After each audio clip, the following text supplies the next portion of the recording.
Pandaigara nababa ipapo ndaigara nababa namaiguru. Maiguru ava ndo mukadzi wababa wekutanga vaindichengeta. Maiguru ndandisina dambudziko navo, asi kuti ivo baba ndo vaitaka kundishungurudza vachingoti nyange dai vakandiona ndikavatarisa kudai vaindisvipa.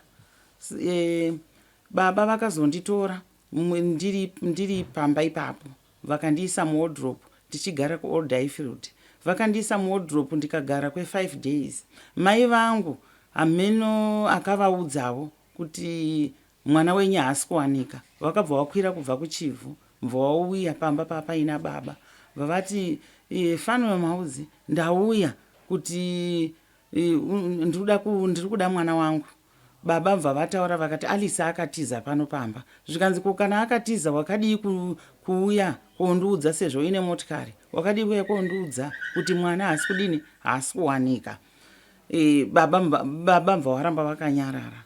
Saka mai ndopa wakabva kuti ndakuenda kuMbizi police station.